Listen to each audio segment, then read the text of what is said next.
السلام علیکم ورحمۃ اللہ وبرکاتہ نحمدہ ونصلی ونسلم علی رسولہ الکریم اما بعد۔ آج کا جو موضوع ہے وہ طرق التخریج ہے، یعنی ہم احادیث کو کس طرح سے تلاش کریں۔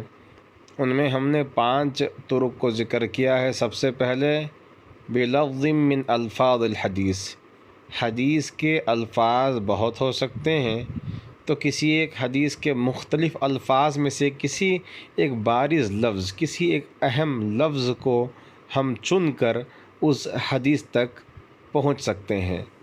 دوسرا طریقہ بمطلع الحدیث، یعنی حدیث کا سب سے پہلا لفظ ہو بہو اگر معلوم ہو تو اس لفظ کے ذریعے سے ہم حدیث تک پہنچ سکتے ہیں، اس کے تمام طرق کو جمع کر سکتے ہیں۔ اس طرح سے بمعرفت الراوی الاعلی، یعنی جو سب سے اوپر کے درجے میں جو راوی موجود ہوتا ہے تو اس کی معرفت سے ہم حدیث تک پہنچ سکتے ہیں۔ خصوصاً صحابی رضی اللہ عنہ کے بارے میں معلوم ہو یا اس کے بعد والے جو تابعی ہیں ان کے بارے میں معلوم ہو تو آسانی کے ساتھ ہم حدیث تک پہنچ سکتے ہیں۔ انشاءاللہ اس کے بارے میں ہم تفصیلاً گفتگو کریں گے۔ اور بصفت ظاہرۃ فی الحدیث، کوئی خاص صفت جو کسی حدیث کے اندر پائی جائے، مثلا حدیث کے بارے میں پہلے سے معلوم ہو کہ یہ حدیث ضعیف ہے یا یہ حدیث غریب ہے، یا حدیث مشہور ہے، یا حدیث مشتہر علی الالسنہ ہے، یا حدیث موضوع ہے، یا حدیث صحیح ہے۔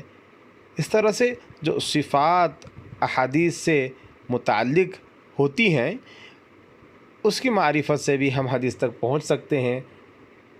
یا کوئی فقہی موضوع ہو گیا، اب 5ویں میں آ جائیے بموضوع الحدیث، کوئی حدیث فقہ سے تعلق رکھتی ہے تو ہم کیسے اس حدیث کو تلاش کریں، اس کے لیے بھی خاص طریقہ ہے۔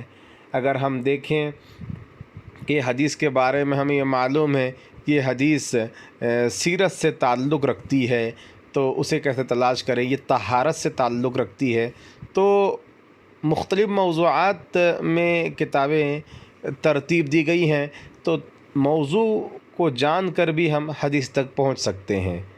اب چلتے ہیں، ہم نے جو پہلا طریقہ یہاں پہ اختیار کیا ہے وہ ہے الطریقۃ الاولی بمطلع الحدیث، یعنی حدیث کے مطلع، یعنی جس سے حدیث شروع ہو رہی ہے، اگر اس لفظ کو ہم جانتے ہوں تو اس حدیث تک ہم بآسانی پہنچ سکتے ہیں۔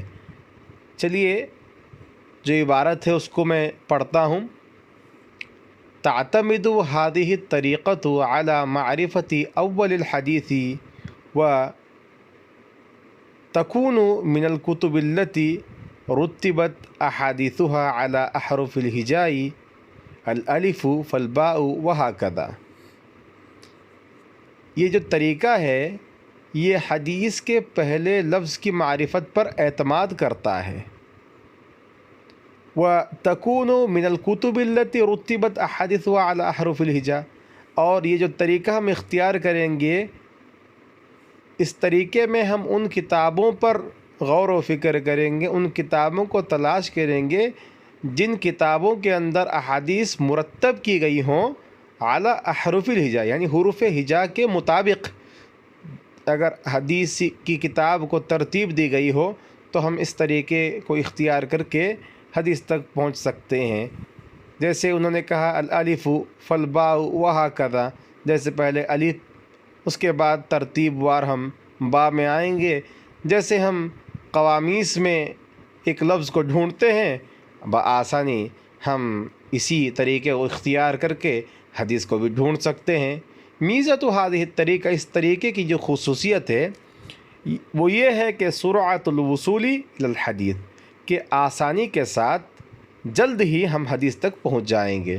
وعیبها، اور جو عیب اس طریقے کے اندر ہے وہ یہ ہے کہ ادنی تغییر فی مطلع الحدیث، ذرہ برابر بھی تغییر، بدلاؤ اگر حدیث کے لفظ میں آ جائے، یحول دون الوصول، تو یہ حائل بن جاتا ہے دون الوصول الیہ، نہ کہ ہم اس تک پہنچ سکتے ہیں، یعنی حدیث تک پہنچنے کے لیے یہ حائل بن جاتا ہے۔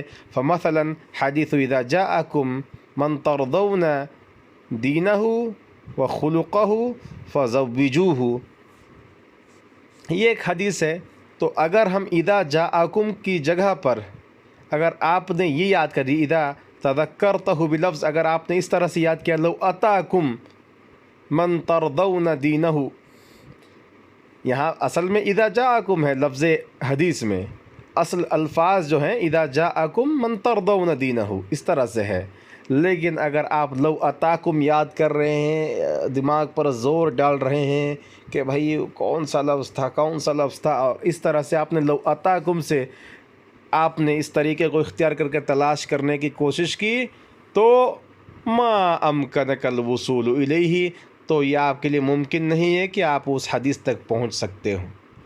دیکھتے ہیں انشاءاللہ، اس کی مثال آگے آ رہی ہے۔ درخواست ہے کہ آپ اگلی کلپ کو بھی دیکھیں گے تاکہ اس طریقے کے بارے میں صحیح معرفت حاصل ہو اور اس طریقے سے آپ حدیث کو تلاش کرنا بھی شروع کر دیں۔ والسلام علیکم ورحمۃ اللہ وبرکاتہ۔